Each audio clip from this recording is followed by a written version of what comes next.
The topics and opinions expressed in the following show are solely those of the hosts and their guests and not those of W4CY Radio, its employees, or affiliates. We make no recommendations or endorsements for radio show programs, services, or products mentioned on air or on our web. No liability, explicit or implied, shall be extended to W4CY Radio or its employees or affiliates. Any questions or comments should be directed to those show hosts. Thank you for choosing W4CY Radio.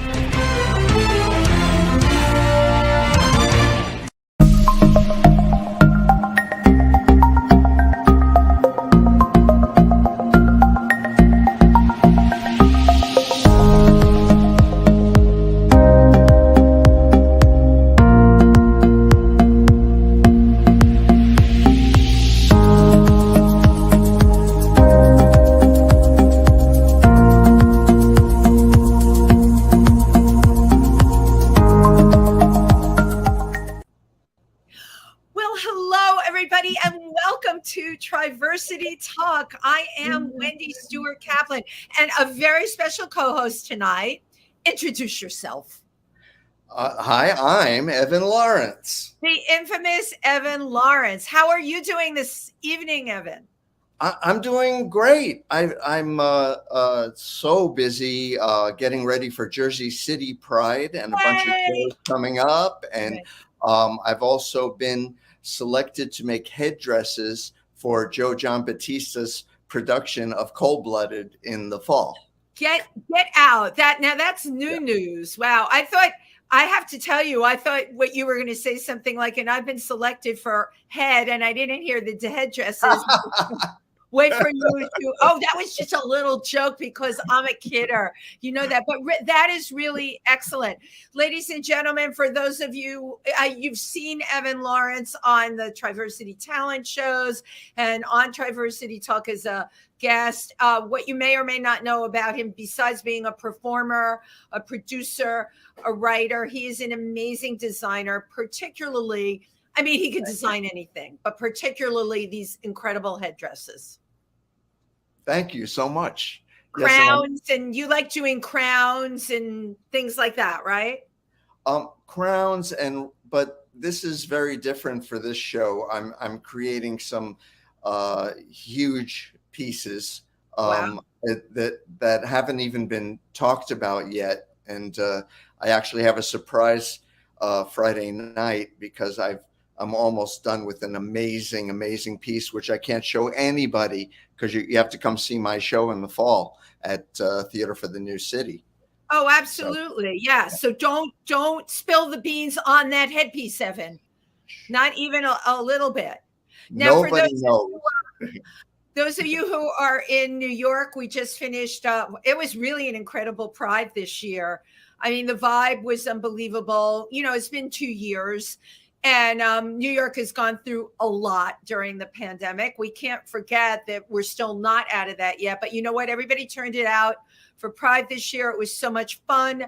I normally take Triversity in. We didn't do that this year. I hope next year I can do that. This year, I marched with an amazing organization that I am a part of, the Imperial Court, which, Evan, you know who they are. They do so much philanthropic work. It is unbelievable. So I love being a part of them as well. And this Thursday night, which is tomorrow night. Where did the week go, Evan? I don't know. It went so fast. But Thursday night from 6:30 to 9, you can catch our incredible show produced by Chauncey Dandridge at Stonewall. Starts at 6:30, finishes up around 9. The name of the show, it's a fundraiser. It's called Abort the Court. And just from the title, I'm pretty sure you can figure out what the show is about. And, you know, Evan, a lot of the people that are in the show, I think you've worked with. We know a lot of them. So I'm curious how, as performers, how they take this theme and what they do with it. I'm really excited, and I have my ticket. I can't wait to oh, my God, great. Oh, I need your support. You know why I need your support? Because a little tidbit about me, everybody. My mind is like a sieve. I actually write lyrics to these parodies that I do that are very funny. If only I could remember my own words. But enough about me. Speaking of somebody that knows their own words, the first time I ever saw our guest tonight was at a show at Stonewall. And he he got kind of scantily clad during his performance, but you know what I love so much about him? He sang a song about being body positive. And then I saw him perform at the Q. And then I saw him perform at Pangea recently in Colby Cole's show. And I have to tell you, major talent, young, it is all ahead of him. Okay, I want you to put your hands together for our Grammy nominated singer, songwriter, J.R. Price. Yes. Oh my gosh. Thank you for that wonderful introduction. Oh my God, that's so beautiful. Yeah, you've seen me perform a lot. Oh my God. How did that happen? I don't understand. Like all of a sudden the universe put you in my life. Why you? Yeah, because we're meant to be friends, Wendy. We are meant to know each other. Same thing happened with Evan, you know, and our paths continue to crisscross. When the universe collides. I shows with JR. Too, yeah, I know. We performed together. Yeah, like we had performed together before I met you, Wendy. So you did, right? I remember you did that show there. Well, you know what? It's getting damn incestuous. We have to stop. We have to stop all of this. So, JR, welcome to the show. Thank you for having me. Thank you. What did JR stands for? Joshua Randall Price. I don't use my full name anymore. My middle name is my father's name, and I had some family issues. So I tried to reclaim my own name and just do a JR Price. You know, it's a better pen. It's a better stage name. Well, so. I was going to say totally. Like, that's what I figured. It was a stage name. Like Evan Lawrence's name is also a stage name, but that's his real name. Well, I had this one guy, I was on a date one time, and this guy was like, your name is Josh? And I was like, yeah. And he was like Josh. And I was like, oh, we're not doing that. We're never going by Josh again. No. If there's one thing I can't do, it's be quiet. Like, oh, no, I know that. The first, you're a talker. That's why I wanted to have you on the show, because I'm interested in what you have to say. So this is one of the things I love. I can perform with people. I can be an audience member with people. J.R. Price, very little about you other than what I read. So take it from the top. Did you come into this world singing? I mean, yeah, pretty much. I started singing when I was 3 years old. I could sing before I could talk. I was a big fan of The Little Mermaid. So I was doing the, like I was doing that like, oh my God, Evan, how cool was that? We love that. Like literally, I was like building up silky voice. Oh, right? Thank you. I hope that's not copywritten. It's just a scale, you all. It's just a scale. Yeah, no, it's just a scale. But yeah, I was singing, and then at 6 years old, I wrote my first song. It was called One Step at a Time, and I wanted to be famous. I discovered at 6 years old like what being famous was and what art was, and I was like, discovery. Who was it at 6 years old? It was very Britney. young. It was Britney Spears. It was Britney. Right. Oh, silly me. How can duh. I mean, like, who else could it possibly? I mean, and I was a huge fan of music, but like Britney came out, and it was like the first time that somebody big happened, like in my lifetime. And because all the other music I had listened to was people that were already famous, and she came out and then became this huge thing. And I was like, but nobody knew who she was like 2 days ago. And it just blew my mind. It blew your mind that could happen. You were you rode that star with Britney. Yeah. Because I mean, I watched like reruns of the Mickey Mouse Club when she was on it before I was, a thing. And then I was enamored, and then people knew who she was, and then people were singing her song, and I was like, wait a minute, I can do that. But I can't, because nobody's Britney Spears, but that was the mindset at 6 years old. So I started writing my own music, and my family wasn't very supportive. They were very anti me doing art. What was your family like? Were they blue collar? What was your family? They're Republicans from the South. Okay. So they just wanted me to be a boy. My dad was like a soldier, and my grandpas were both soldiers, and everybody did the whole war thing and guns. And wow. It's like army soldiers, right? Yeah, like legit trained, and like had the medals and all the things. And I'm very much anti-war. I'm a hippie, and I'm a gay man, and they put a gun in my hand at 3 years old and told me to shoot it. And I never picked up a gun again because it was the most terrifying thing. And I remember it. I remember it at 3 years old. Yeah. Wow. And like they were having me drink beer at 3 years old, and I'm like, no, this isn't my life. Like, and so I was very much already aware that I was completely opposite. Yeah. So, did you have like siblings that were like you, or were they more like the rest of the family? No. So I have 2 sisters. My oldest sister, she is like a super Christian and super judgmental. She uses her religion to justify her judgment of others, which, is not what I think religion should be about. And then my other sister, she became a drug addict and unfortunately stole from most of the family, and including me, a lot of money. And I finally had to cut ties with her as well. And so I'm not really close to any of my immediate family. I do have a cousin who is bisexual and came out recently, and I'm super proud of her. And, we talk on the phone every day. She's actually going to come visit in a month and like see the city. And I'm excited to be like the only family member. We have to make her feel welcome. Well, yeah, you too. I'll like try to find out a way to like show her you all too. And I want her to experience everything while she's here, That's it, Evan. We're like the everything experience. The everything experience. Try to see It is true. We rent ourselves out to tourists. Did you ever think about that? Oh my God, you guys, there's some money in this. You all could be like a tourist. Oh my God, JR, you'll just represent us. This is I love it. We have found a new career here. I want to get back to you. You grew up where? I don't even know what part of the country. That's what I was going to ask. Yeah, so my dad's family is from West Virginia, and my mom's family is from Kentucky. And they met right there on the river of both of the states. And my dad was married to somebody else, and my mom was married to somebody else. And they had an affair and got pregnant with me, even though neither of them could have kids anymore. Like, it was this crazy story. And I was a miracle baby, but with 2 people who were cheating on their spouses.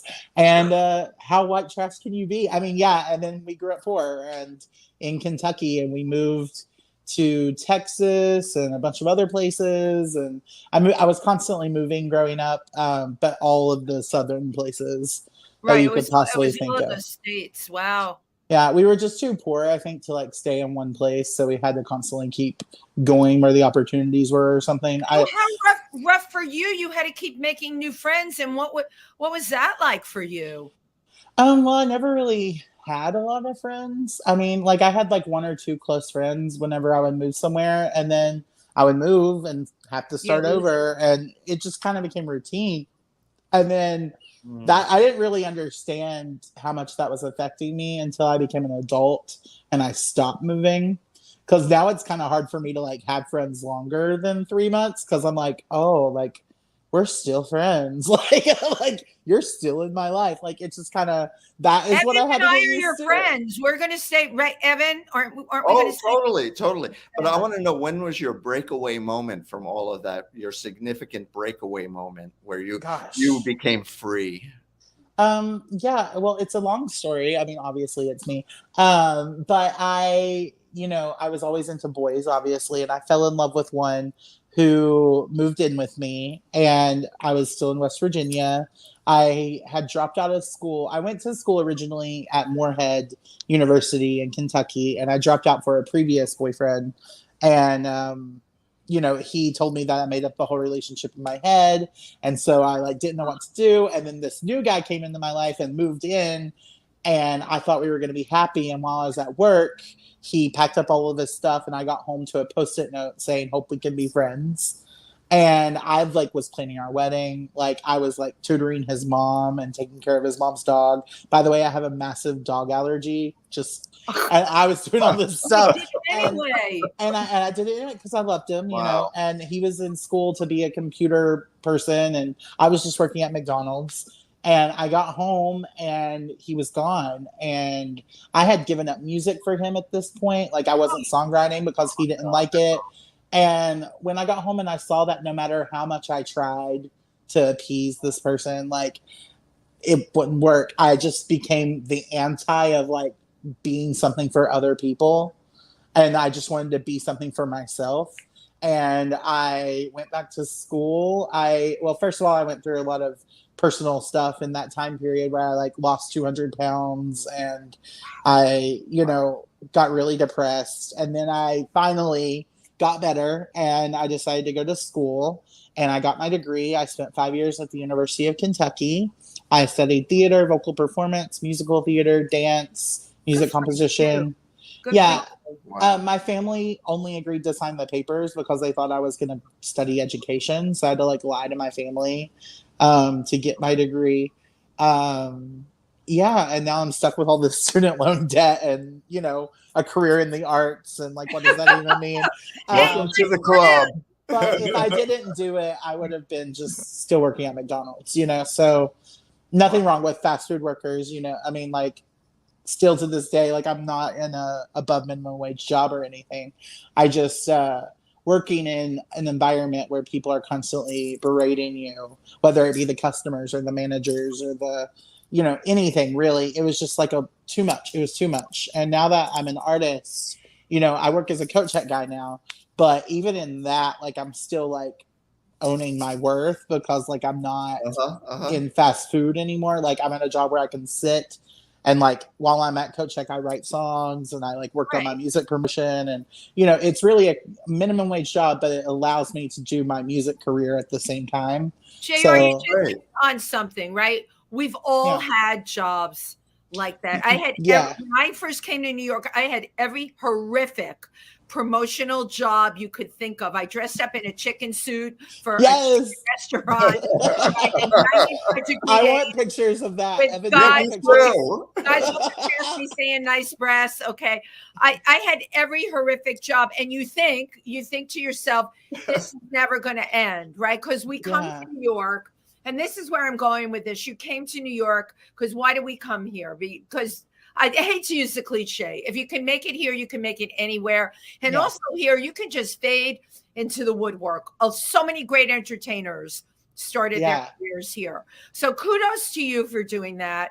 You got out of the McDonald's job. You're now in something, what I call the second stage job. Sure you've had them. I've had them where, it's certainly not the be all and end all. It's some money. And you can sit there and write your music. You can sit there and leave your lines for a show. You don't feel completely worthless. And that's a good place to be. Yes. Yeah, I think so. I mean, it's definitely better than Kentucky. I mean, when I visited New York for the first time, I got on the subway and nobody looked at me. And I know that people are like, oh my God, nobody looked at nobody looked at me at home or back in Kentucky or West Virginia. Whenever I would go anywhere, it was always people like filming me and like putting me on the internet to make fun of me and like stuff like that, or like making fun of me just to my face. I would walk home from school and they would throw fireworks at me and like yell flamer because I'm gay. I mean, look at me. I mean, I've always been like this. I haven't changed and I refuse to. And, when I got to New York, nobody looked at me. And I was like, oh, I belong here. Right. I'm home. And so I had to make it work. And to this day, it sucks, but it's home. And, the good and the bad and the ugly, New York is home, I love it here.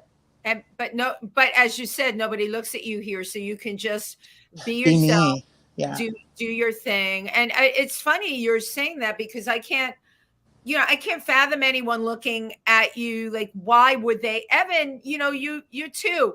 I mean, I could see if, I don't know, you went out into the suburbs with one of your headdresses on, Evan, people might look, but like, who cares in New York? You can, No, I went to Vermont and it was just my bald head and some earrings. And maybe I always wear my Native American necklaces.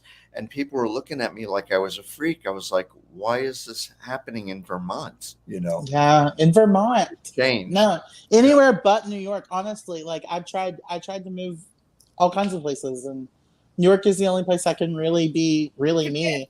Yeah, you can fit. I remember Evan telling me this story about Vermont. Now that you brought that up, I was so weirded out by this story. I was like, why would people think you're a perfectly normal person? You weren't even wearing a crown. Were you wearing a crown? No, just Just earrings and a necklace. Yeah. Yeah. When I was in Nashville, I wore these. I just wore some regular shorts, and I tried to go to a club, and the bouncer was like, "If you go in here, people are gonna try to attack you." And I was like, "What?" And he was like, "I mean, you're obviously a homosexual." And I was like, I was wearing a button down and some shorts, y'all. And this was last year. This was when I was like homeless during the You pandemic. don't know how, because I was good. born in the Bronx. I grew up here. And other than going a few other places, and I work in Africa and places like that, I don't leave the Northeast. I really don't ever. Yeah, don't. There's no need to. Yeah. When I hear this stuff, it just really blows my mind. It's really sad. And I mean, that's why I try so hard and fight so hard to just be really me all the time. Because I just hope there's somebody listening somewhere that's like, whoa, he refused to be anybody else. And like, it doesn't matter what these people are saying. I got out of that trailer, and I hope that I inspire somebody else to get out of their trailer.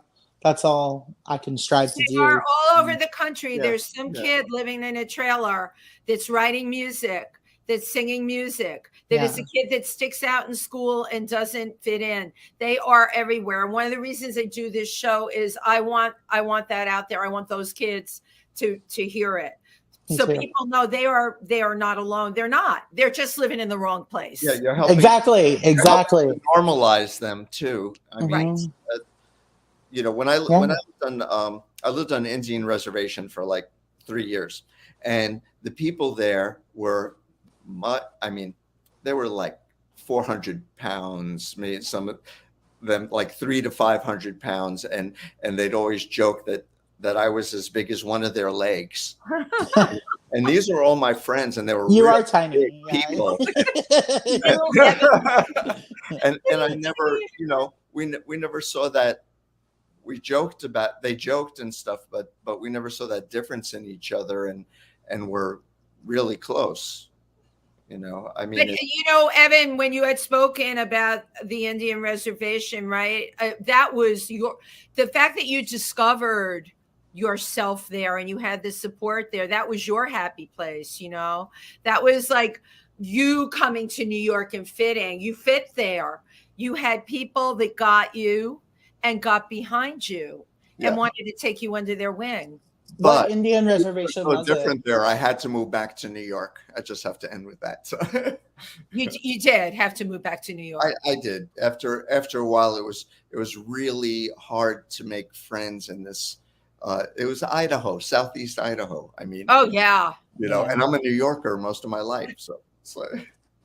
That's right. We New Yorkers now, JR, you're now a New Yorker too. So we really don't fit anywhere.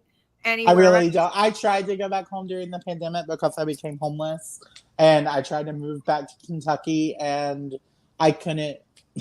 I just couldn't. It was too much, and I am too old. Right. Yeah. Now you became homeless during the pandemic. What happened? Several times over.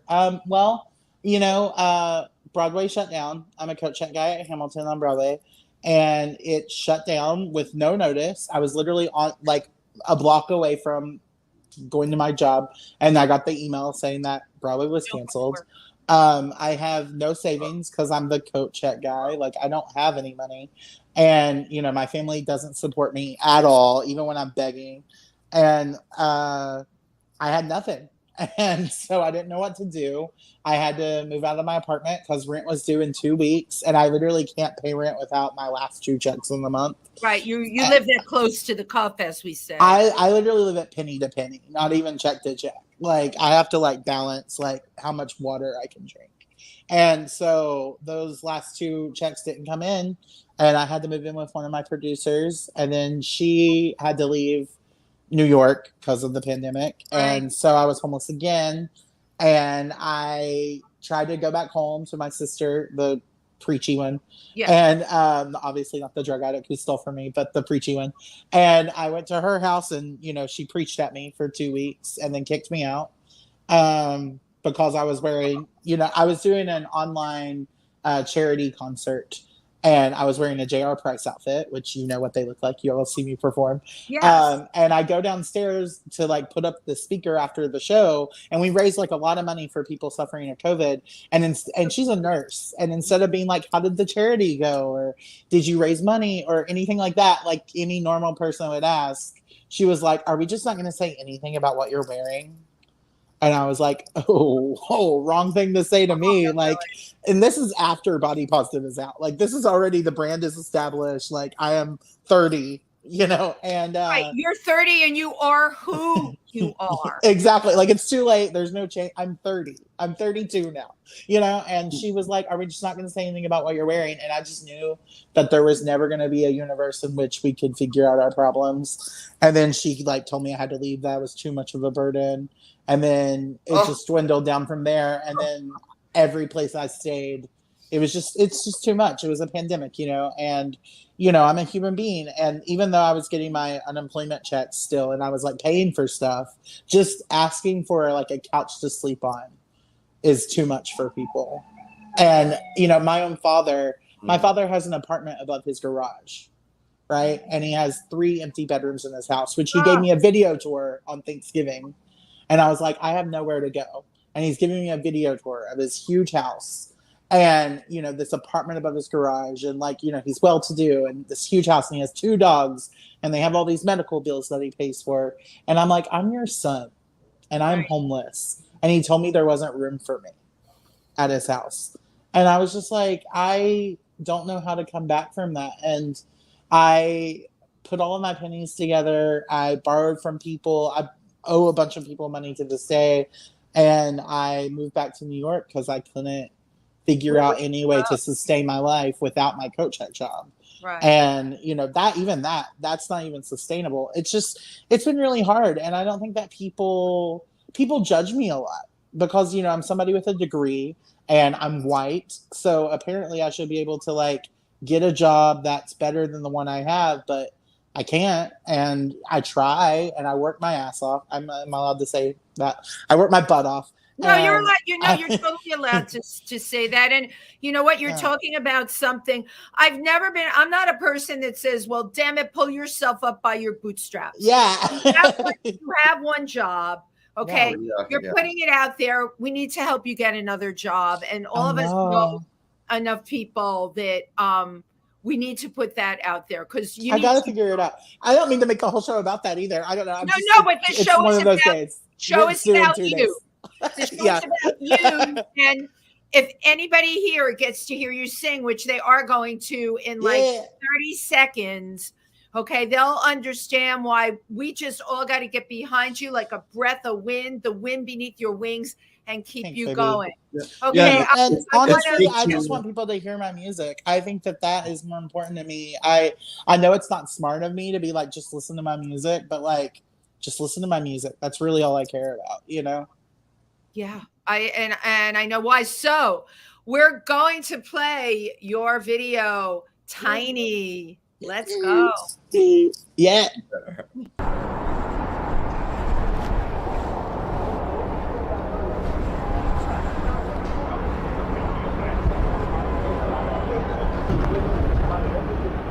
All right, we are going live. We are live. What's up with your favorite rapper, Half Dollar, your favorite rapper's favorite rapper, but don't sleep on me. Call me a mattress, but don't sleep on me. You know what I'm saying? Bars for days, bars for days. Let's talk about those crazy exes that won't leave you alone. But I guess when you're slinging it right, they don't want to leave you alone. Got that big D, you know what I'm saying? Ooh, I see the comments blowing up. Well, just so you know, we got some new music, but that's not why I brought you guys here today. I just wanted to talk about something crazy. You know, those crazy exes that are obsessed with you. You hear me, J.R. Price, obsessed with you, won't leave you the hell alone because the way I've been slinging it like that, when you got that big D that they're just obsessed with. But don't worry, I move in silence. I move in silence.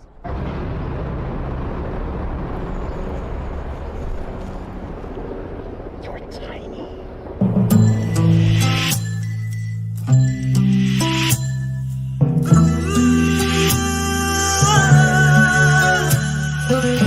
More than money he was stealing, he touched my heart and I started feeling he was in for the killing. Stabbed my chest and left me chilling. Gives cold a new meaning. Abandon me, don't care, I'm bleeding. 5 words and I'm seeing. He lied to me, he's so deceiving. He don't know what I do know, and he won't go where I would go. He don't even reap the seeds he sows. He will never grow, 'cause he's tiny, so tiny. Wrap him up and make him shiny. Tiny, so tiny. Gotta get this boy behind me. Tiny, so tiny. His words won't define me. Can someone stop the crying? He left me so. A few weeks later I see him, already died, but pretend I'm living. All his words are itching, and all the pain I'm not forgetting. Every night we were kissing, said things to me that I'm still missing. Pennies aren't for wishing, they're just the way his knife keeps sticking. He don't see what I do see, the way I cry now I can't breathe. He don't even care what he meant to me. I'm a casualty, 'cause he's tiny, so tiny. Wrap him up and make him shiny. Tiny, so tiny. Gotta get this boy behind me. Tiny, so tiny. His words won't define me. Can someone stop the crying? He left me so. So tiny, oh. He's holding you like he held me, like he held him. He's holding you like he held me, like he held him. He's holding you like he held me, like he held him. So tiny.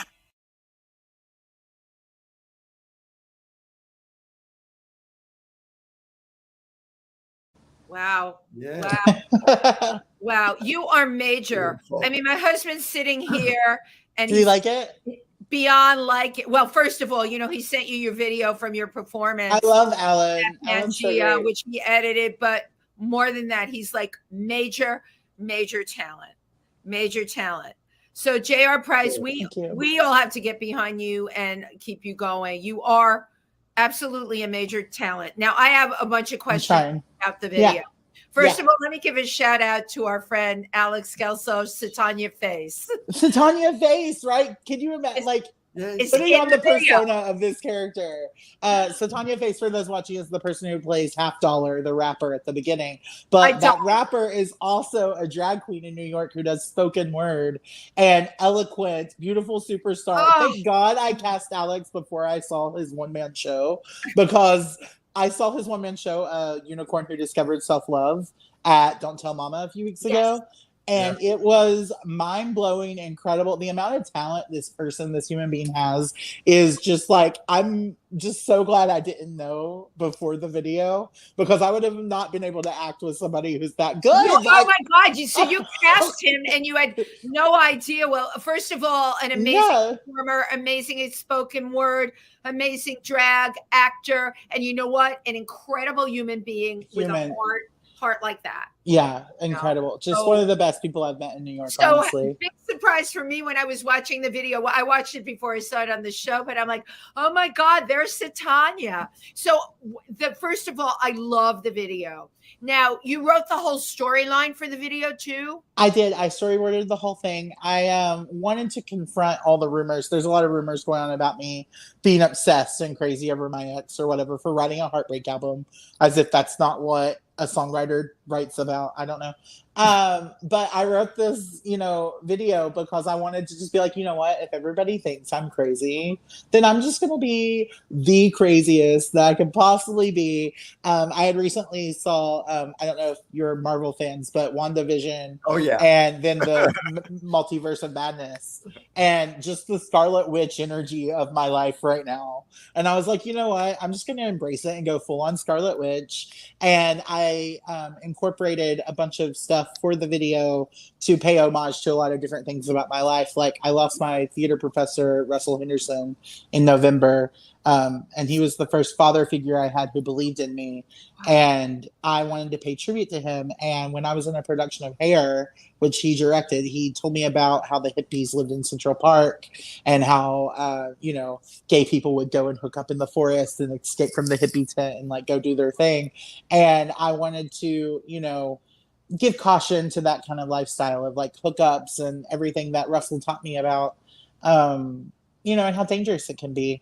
And I wanted to do that and then also tell this heartbreak story and then also just kind of prove that like all men are tiny and not to let a man make you feel tiny.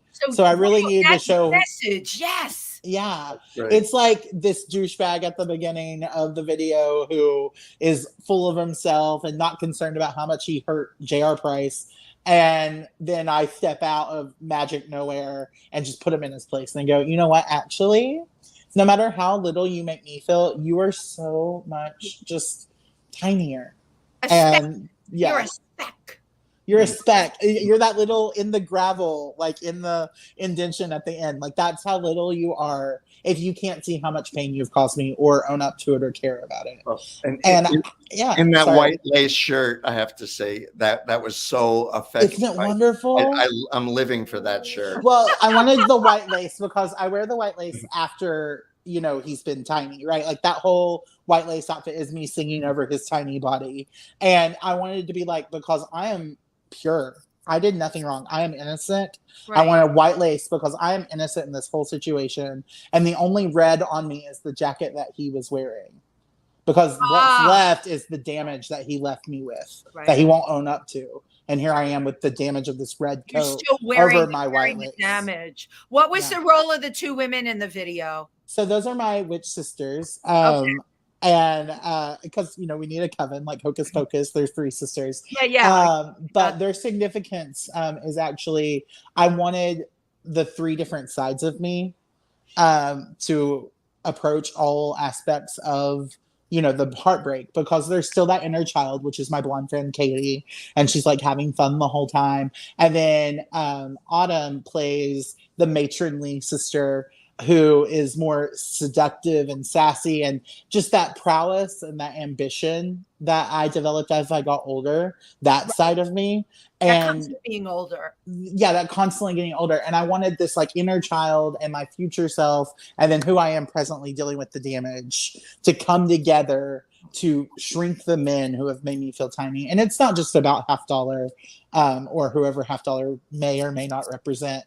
It's about every man who has ever put me down or belittled me or told me. It's about my father in some ways, it's about all those people. And it's about all those people for everybody. Like if somebody is making you feel tiny, like it's because they're tiny.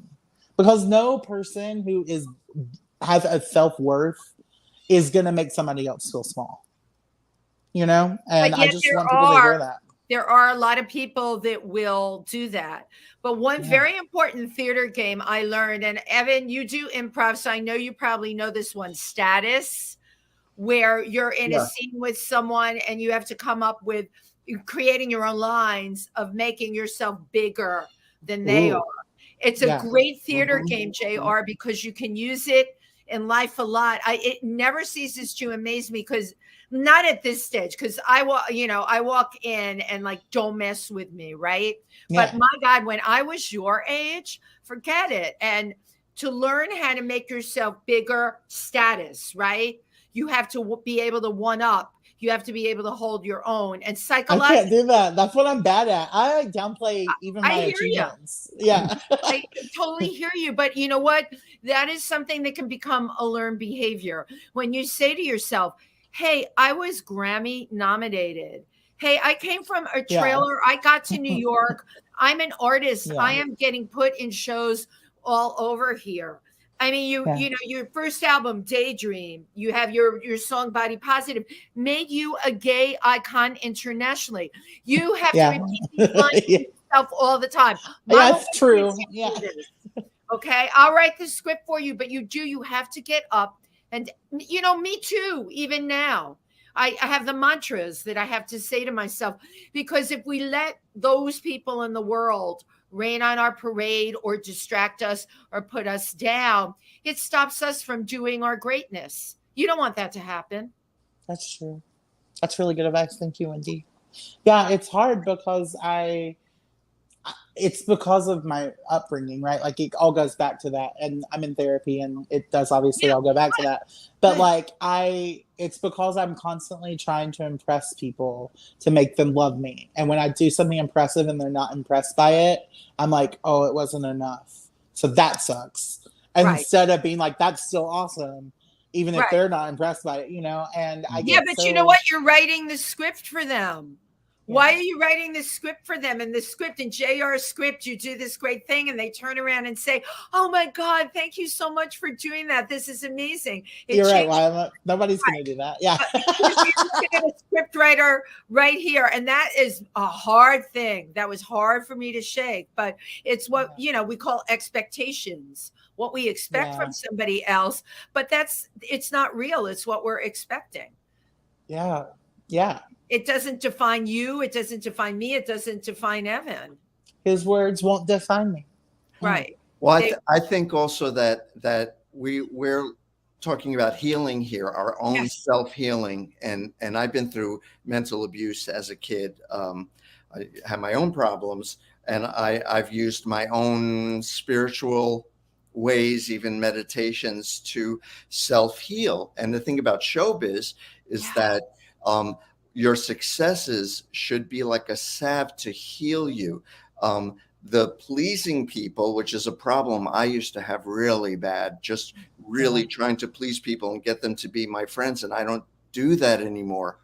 And there, you know, as a showbiz person, there are going to be jealousies that follow you, of course, and fake friends. And, you know, but the thing is, apply those successes like a healing salve, you know, and hold them in your heart. And it's like, yeah, I did that.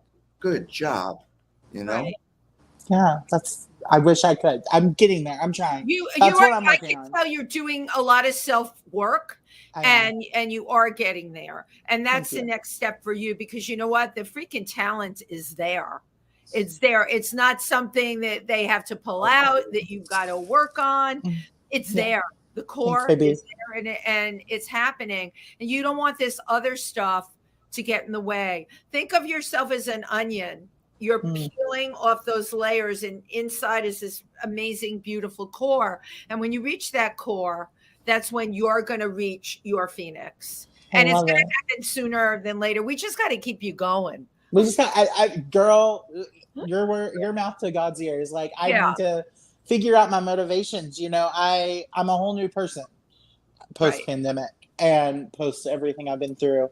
And I have to figure out what is my motivation to keep going? Like, what am I doing it for? I think this album was my 5 stages of grief, right? And I was grieving, losing the relationship, and losing Russell and losing my family and losing all this stuff. But in a way, I'm kind of like at the acceptance stage and ready to look forward and what I can make with my new chapter. Right. Because that is all the past. And I've officially let it go. I shaved my head. I was so afraid of being bald, and I shaved my head, and I'm ready to look forward to the future. But now I've had to burn so many bridges to get to a place where I actually value myself that I don't really know what the future has in store for me. So hearing this feedback is really helpful, and thank you so much, because I feel like I'm not getting a lot of encouragement right now. So it's really lovely to hear it. None of us know honestly what the future has, seriously. And come on, the pandemic should have shown each and every I know a few friends that got through unscathed, kept their high paying jobs, got to work out of their home. You know what? That wasn't for me. I lost my biggest account and I had to totally reinvent myself. And you know how I did it? I was freaking pissed. Okay, because I'm not your age. I'll never see your age again, or 10 years from that, or 10 years from that. And it's like, how dare they do this to me? I built this whole world. How dare they pull the rug out from under you? But what did each and every one of us learn? You got to reinvent yourself. Okay. Anyone can lose anything at any time. But guess what? You can't lose yourself. I Have Me is the last song on my album. I Have Me. There you go. I am me. All right. And at the end of the day, honey, that's all you have. Evan, that's what you have. And that's what I have. That's what we have to bring to the and world. new friends too, because good people around, good positive people, because we're people who like to hang out and have fun and don't really want anything from each other but our company. Our company and our creativity. And our creativity. With each other. Right. Well, but, that's the way friends should be, right? Like that's what friends, I don't know. I feel like other people want more or expect more. I don't know. But you know what? I don't know if I'm feeling. I don't know how I'm feeling people right now. I don't know. Maybe I'm not. But you know what? Honey, take a breath, okay? Go out there. You're getting booked in people's a big breath. Let it out.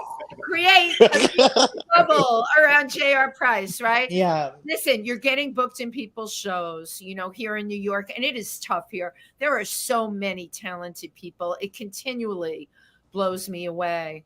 But you're going to keep on out there. You're going to, do your art, promote yourself. Yeah. And the best thing you can do, and Evan really said it, you have to surround yourself with other people. When people say, oh, I need people that can help me, you don't need people that can help you. You need people that are on the same wavelength that you are. Yeah. Yeah.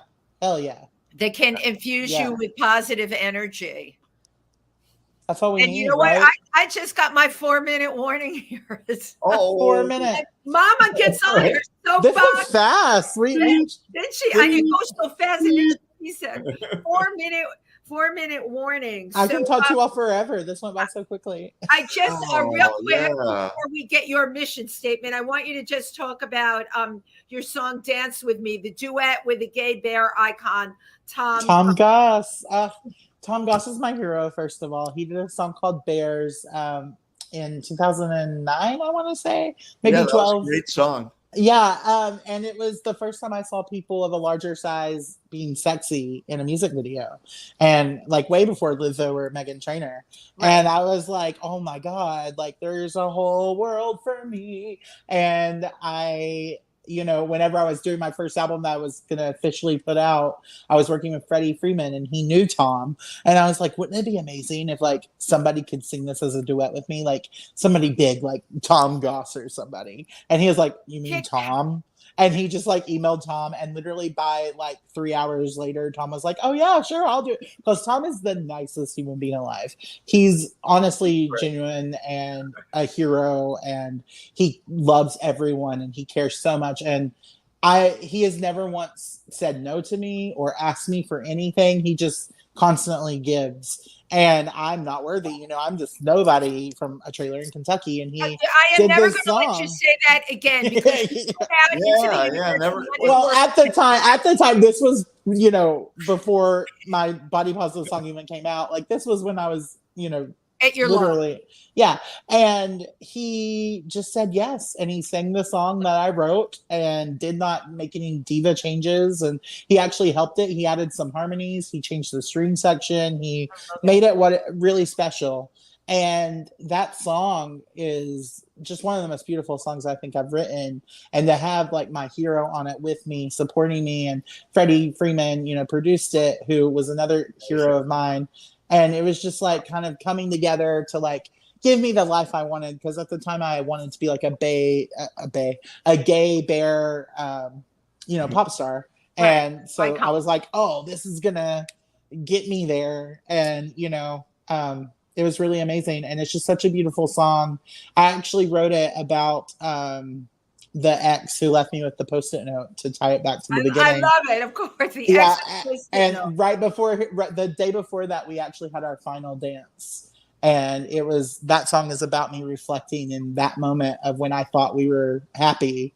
And in my most recent relationship, the same thing happened. I had the one day of happiness, and then it was all ripped away the next day. So it's before everything goes away, dance with me. this is a whole other show. Why this happens? It's a whole. I have to have you back because it's a whole other show. Okay, you've got less than 60 seconds left. Yeah. All your handles. Yeah, follow me on Instagram at jrpriceless5eva because forever is too short. And you can follow me on YouTube. I stole that from Girls 5 Eva, my favorite song, or my favorite show. 60 seconds. Follow me on TikTok at jrpriceless5eva. Follow me on Facebook at jrprice. You can go to my website, jrprice.org, for all of the links to everything. And watch my music. I'm on Spotify, iTunes, Apple Music. Just JR Price. My new album is called Nightmare, and it's available on all platforms. Love it. And JR Price, thank you. Evan Lawrence, thank you. Thank you. Okay. Thank you all. Oh my Happy gosh. Pride, Thank everybody. you. Happy Pride. And thank Great you all talk. for joining us tonight on Triversity Talk. See you next week, everybody. Bye-bye. I love you.